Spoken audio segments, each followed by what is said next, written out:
Another clap because we have a keynote address coming up by Mariann C.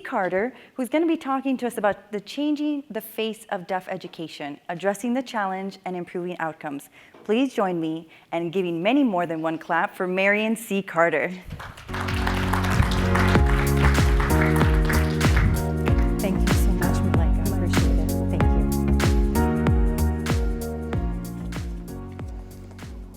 Hi, everybody. I'm Mariann Carter, and I'm super excited to be up here with you today to share about changing the face of deaf ed. I'll tell you just a little bit about myself. I'm a child of deaf adults. I'm a CODA. If any of you have Apple TV, you might have seen the movie. If you haven't, I highly recommend that you watch it. It is a very different living experience as a CODA. My job here today is to reframe your mind around deaf education because we've done traditionally deaf education the same way for a very long time. You probably assume that kids who are deaf go to a school for the deaf. How many have that assumption? Okay, not all of them do. In the state that I live in, South Carolina, we have about 70 students that go to the school for the deaf, and we have over 1,500 or more that are in public schools. Okay, so that's an instant reframe for you. I will share with you that I am the owner of Carter Hears. It's a passion for me, what I do, because it is something that's been in my family for a long time. I do want to reframe what you think about deaf education today, so let me know at the end if I did do that. I do want you to just take a minute. We're going to watch this little boy. He's so super cute, okay? I'm going to tell you right now, I just want you to watch him and then tell me what you notice.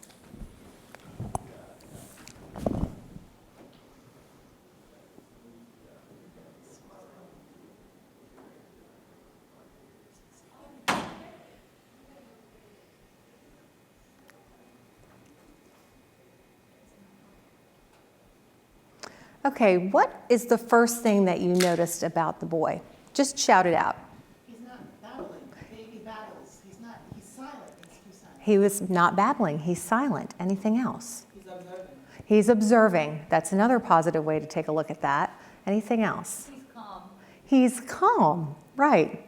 Okay, so in the beginning of the video, what he really is doing is he is kind of like isolated. He's searching, right? He's looking around. He definitely was trying to take it all in. And then the next thing that you notice about him is that something happened. What changed? None of you said anything about the change, so now I'm going to call you all out. He smiled, right? Okay. So in my family, we're known for that. My grandmother, my mom, and I, and my daughter all have the same smile. In this one, it's important because what occurred to make him smile? We have no idea. But what do you think it was? He was able to hear what was going on. I didn't hear anything. You're guessing he might have heard something. They could have given him a toy. He recognized something in his space. Right. All of those means that he made a connection. Yeah. Okay? So that's where I'm going today. I want you to connect with me. What the most important thing is that I thought was awesome, it's not just that he made the connection, he walked towards it. Because it's not just getting it, it's also giving it. So today we're going to just take a minute. I want you all to do a quick little activity with me, and it's to really kind of reframe. Again, I'm just taking different avenues to get there. I want you to take a deep breath, and I want you to close your eyes and just think of a person that you love so very much that's not here anymore. And once you have that person in your mind, I want you to open your eyes, and I'm going to ask you, when you are in Walmart, in Target, maybe you shop something fancier, and you're walking around and you hear somebody laugh like them, or you hear somebody talk like them, the effect isn't here, it's here. That is connection. We have no idea how powerful that is, but what we hear and our connections to that are bigger than just this and this. So I just want to give you that. And also, just in our everyday lives, hearing informs us. How does it inform us? If you're a busy mom or dad, you might be busy doing 3 things in the kitchen, and you take your water bottle and you go to the kitchen and you get your refrigerator and you get your water out, you can hear the water rising. So you know when to stop. All of that informs our everyday life. And so that's why talking about deaf education is super important today, even if you just have it not necessarily in a teaching realm, but in a medical one too. One of the things I just want to tell you that makes it also impactful, and then I'll move to the next slide, is that Helen Keller said herself, and we all know that Helen Keller was deaf and blind. She said, blindness separates us from things, but deafness separates us from people. And when she was asked, she said she would rather be blind than deaf. Something important to note. I will take her word for it. All right. So today I'm such a teacher, I have to tell you what I'm going to do. So obviously I'm going to do a little bit of an introduction. I'm going to hopefully give you guys some perception, tell you about us, tell you how we reach our goals, why change is needed in our field, 3 generations, I kind of alluded to that earlier if you were in here for awards, the team, the difference, the process, and an invitation. Just as a little highlight for the educators in the room, it's really important to keep in mind that when I'm working with deaf and hard of hearing children, they need that visual, and I need to be able to pre-teach, reteach, and post-teach what I'm doing. Most hearing people, like y'all in the room, you can hear something 3 times and your brain says, thank you, retained and processed. Now it's all in a file. Our deaf and hard of hearing kids, research shows it takes 10 direct times. Why is that? It's because they don't have information in the periphery. So when they're concentrating on listening or somebody signing to them, it's right there. I'm not catching all the conversation to the side. Just like we all are networking, we're catching conversations that are happening over there. It's affecting our brain even though we're not engaged. So that's definitely part of that. We call this setting the table for kids. We have to make sure that they have grounding, and then we can add a figure to it, and that helps them process information. And that is a strategy that we use. So I just wanted to share that with you to kind of show you how we set that up. All right, okay. When you see this, I really just want to walk across the stage, so I'm just going to walk. When you see this over here, what do you think of when you hear deaf or hard of hearing?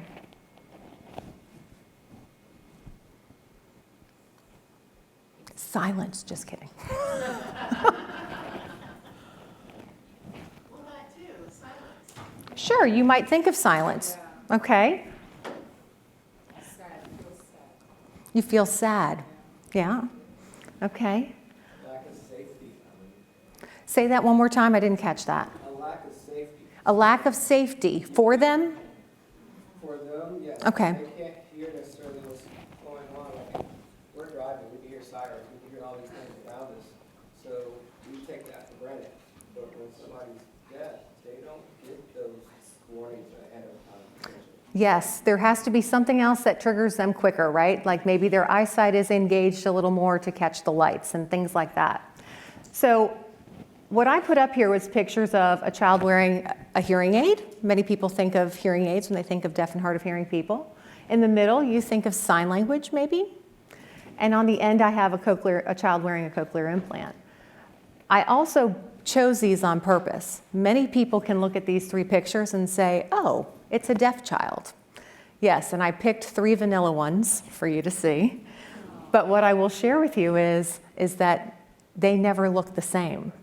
I have a higher caseload now of a much more diverse population, and this is happening across the country. We have more children that are English as a second language. Their parents don't speak English, and we're working in homes that speak multiple languages. And when you're trying to acquire a language, trying to do that when there's more than one language spoken in the home is a very, very difficult thing to do.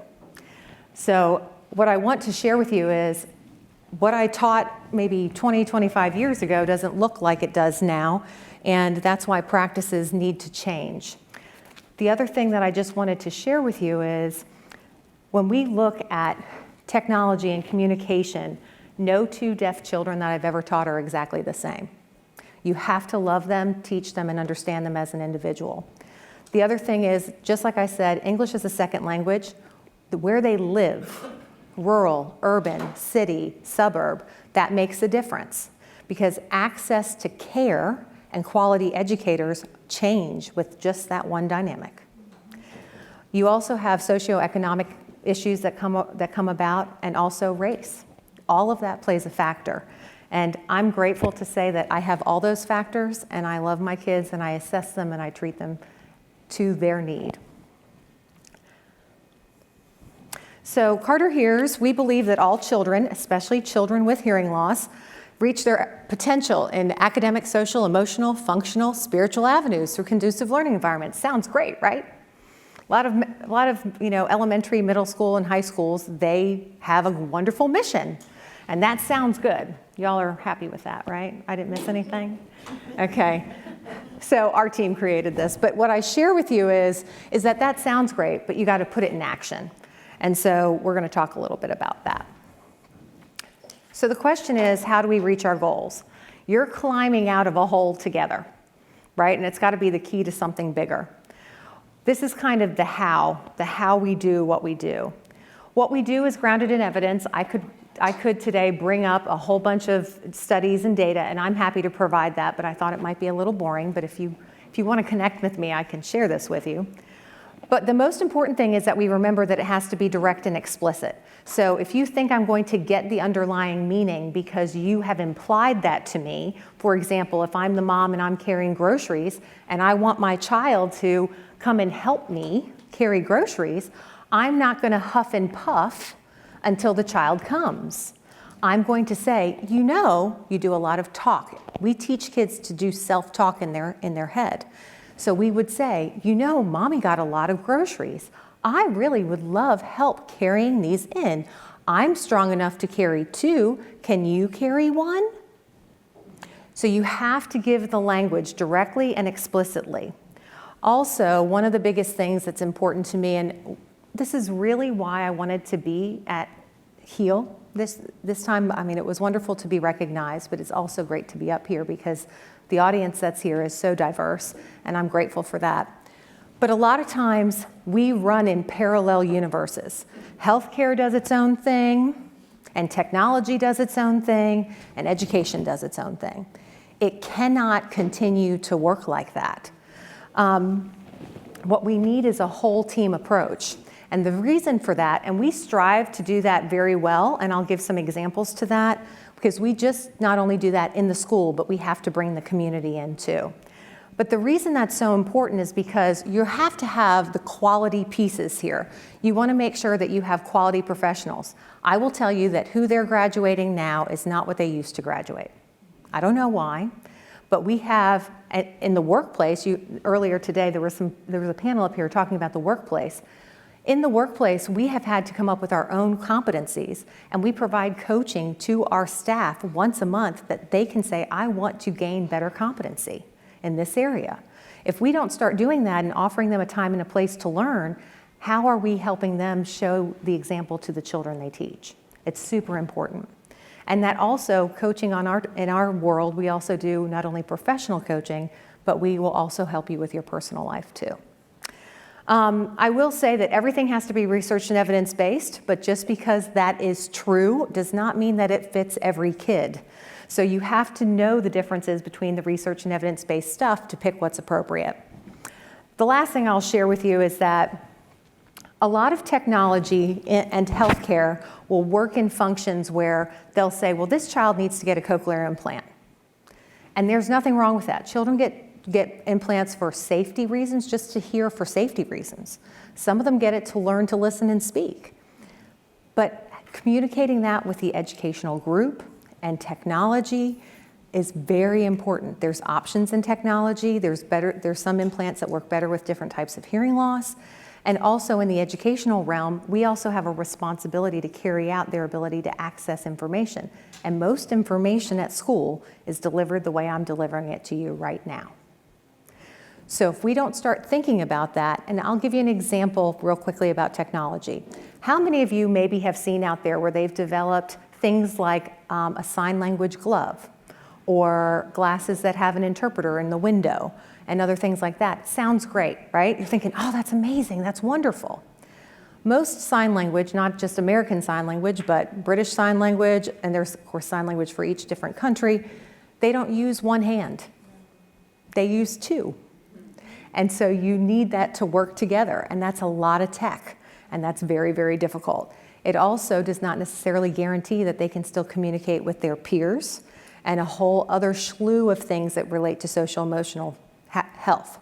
So I just wanted to bring that about because technology is great, but if it's not applicable and gives connection, it's not helpful. All right, sorry, clicker.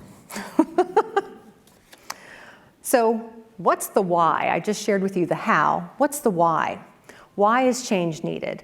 Well, we have a status quo that still reigns. Earlier today, we had somebody up here, I'm pretty sure she was from Microsoft, she said that if a child does not learn to read by the time they're in 3rd grade, that's a very common study, and I'm aware of that. There's also a very common study that says most deaf and hard of hearing children only ever learn to read up to a 3rd grade level. And if we took that at heart, what we would learn is that they're not able to read to learn, right? If we use that same similarity. And so if that's the status quo, then we can't continue to expect that that is good enough. Especially when we think about the technology and the things we've discussed here with AI, our kids need to be better trained and educated in how to use that. So those outcomes, if they're not improving and changing, does not mean that we just say, well, all those kids go to the school for the deaf. We can't just say that's what happens.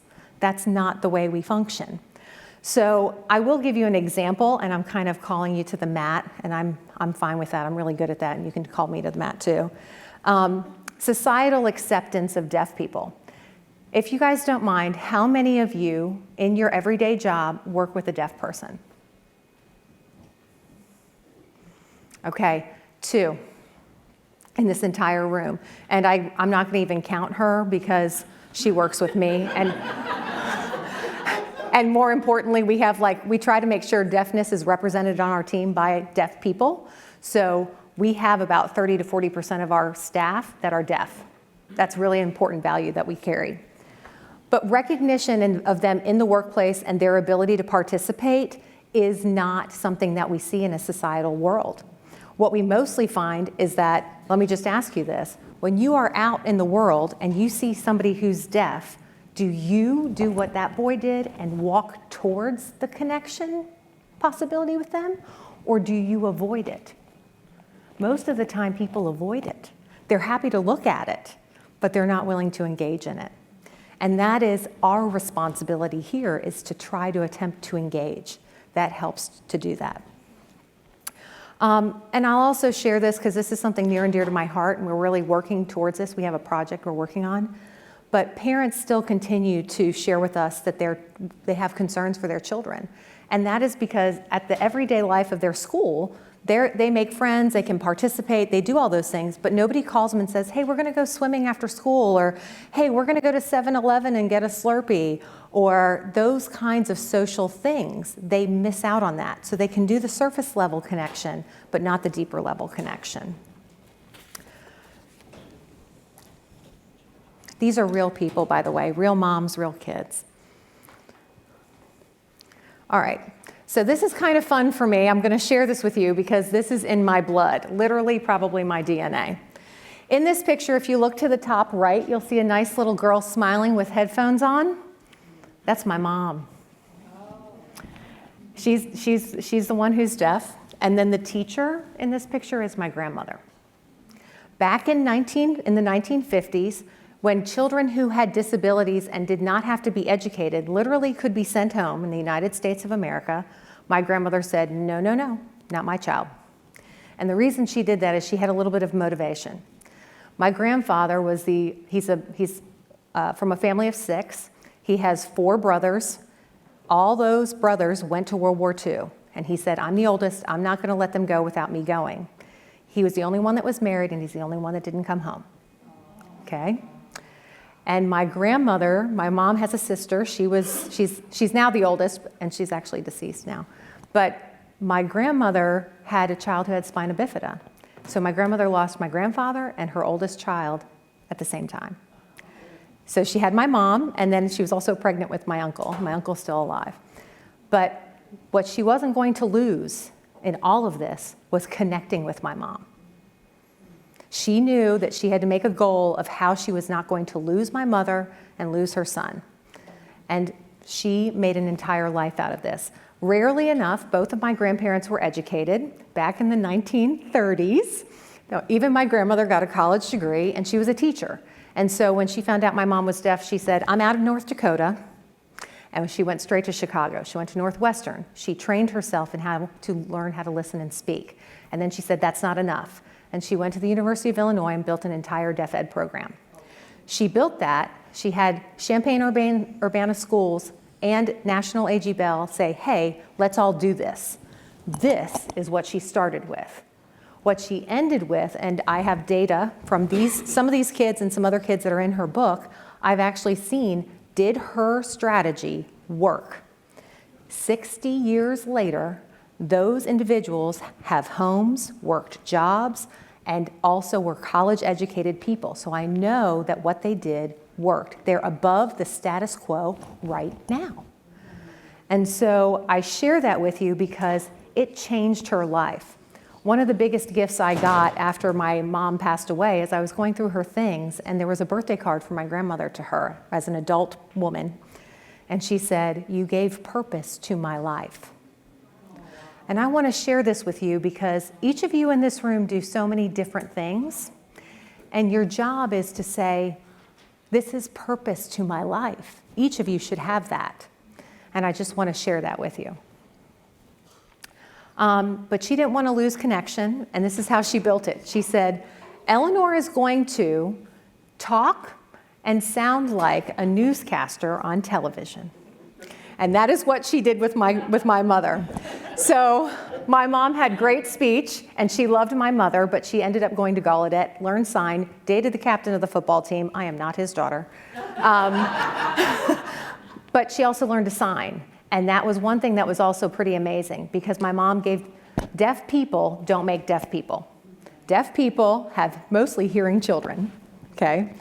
Hearing people make deaf people. 90% of children who are born deaf are born to hearing people, which means immediately language and connection are at stake, immediately. So it's a huge, huge deal to have a process to what you do. So what I love about that is my mom taught me her language. I'm fully fluent in ASL, but she taught me, she said, in the world, you're gonna have to learn to talk and read English. And she wanted me to have that too. And I just want you to know that even in her own way, she wanted to make sure she didn't lose connection with me either. All right, so this team looks a little small, but I do want to tell you kind of who we are. So our team is a lot of fun. We have speech-language pathologists, teachers of the deaf. We have support staff, and that's rare in special ed. If anybody's in here and teaches special ed, you know that. They basically are people who put our learning stuff together. They are the ones that make sure that we have digital files accurate, all the things, because I think special ed teachers need their own secretary. That's just the way we function. We also have language facilitators, educational interpreters, and educational audiologists just on our team alone. Language facilitators, and earlier today up on the panel they said something about facilitators.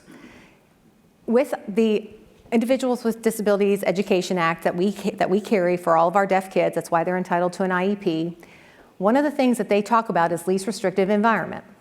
That environment does not work well for deaf kids. And I'm going to tell you why. Because what happens is they're ripped away from language intensity. And they're expected to, because what happens is that they'll say, well, this kid has to get 30 minutes of recess. This kid has to get this much time in math and this much time here, which means they have less time with me. And until I get them where they need to be, they can't learn your math class. They can't understand what's happening. They need me first. So LRE does not work in their favor. And that is a challenge that we do have. So in that regard, that's something I want to share with you. So Carter Hears, which is what we have now, and Quill Model. So Carter Hears is available to school districts. We come to you. We have facilitators because children who are language deprived over 3 years stay in the general ed classroom with them. It's a facilitator model we created that helps them at a developmental rate learn to listen, speak, sign, read and write. And we have amazing results. Most of our kids gain more than 1 year's progress in 1 year's time, and that's pretty big in our world. Some of our kids have 3 or 4 years growth, as long as it's developmental. But Carter Hears comes to you. So we have things that we bring to the school districts. We have service options. But here's the other thing. We do an educator series. So it's not just about us. There's educators that don't work with us, and they've got to get better. We do a lot of different things where that's concerned. So that's what we do. We come into your environment.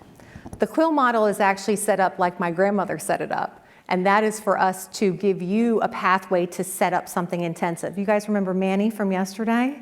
Okay, and he talked about their school. Quill model is a model that's set up so if parents and children want that for a charter school or whatever, they can take that model and create their own. And that is a language development intense experience. But that should, by the time they are in between 3rd and 8th grade, depending on where they start, be able to integrate back into general education. It definitely comes with a multilingual and cultural approach. So if you're a listener speaker or a signer, if you want them to do both, you can spend all day in one or the other or mix it up. So it's pretty amazing. Our process. So we call ourselves a team with heart. What makes us different? Why am I up here? Because I said you have to reframe your thinking. The first thing we care about is our culture. We are Brene Brown people. We have Brene Brown coaches that work with us, and we absolutely love it. We talk about living big, and I just want to share this with you because you guys can use it anywhere. BIG stands for boundaries, integrity, and generosity. I believe that you're doing the best you can with what you have. Therefore, I set my boundaries so I can show up in my own integrity. Carter Hears does that wherever we go, not only places, but with each other. That means we can be vulnerable with each other. We can share hard things. We can talk through hard things. And at the end of the day, the process is there so that we can up our game. At Carter Hears, since we've started, we've had people gain their master's degrees while they're with us. We've built educational interpreters, and they've passed with high rates. And we also make sure that we're making a difference in other people's lives, not just parents, but educators too. And if you don't take all the people and take all the pieces, you just can't have enough of change. I can sit up here and tell you all these things, but if I don't go out there and do it, it doesn't matter. So, at the end of the day, I'm just offering an invitation to collaborate with us. If you don't think about children who are deaf and hard of hearing in your realm, we might really be able to up your game visually and how you do things. I really was hoping our Microsoft lady's in here because I was going to kind of pick her out. Because I love the fact that those kids can read out loud. Our kids who read out loud might have a little bit of a speech impediment. I'm not sure how that would function on their system, but I also would love to know if they have sign language recognition, because that would tell me how well they're reading. And that's just a challenge. That's an offer, an invitation to collaborate. Or if they don't have it yet, let's innovate it. But most of all, we just want to connect with you, because at any time, it may not be the right time right now, but it could be in the future that, hey, remember I was at the HEAL conference and I really wanted to learn a little bit more about this, and now I just had this deaf person? Contact us. So make sure you like us on Facebook or LinkedIn or Instagram. We don't tweet. All right. And this is the last of it. And I just want to say this because I have the honor, and I just want to say this. The award I got earlier was really for the two people in that black and white picture.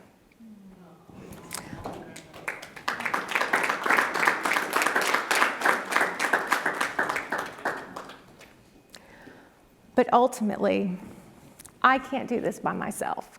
You can't make changes by yourself. You can't live purpose in your life by yourself. The quote here says, and I know it's hard to read, great things in business are never done by one person.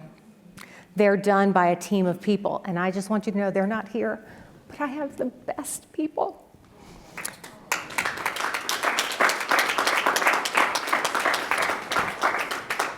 This is us having fun. We do things. We went to Topgolf. We zip line. We do all the fun things. Up there is just showing up. We're at a conference. We're telling you about ourselves.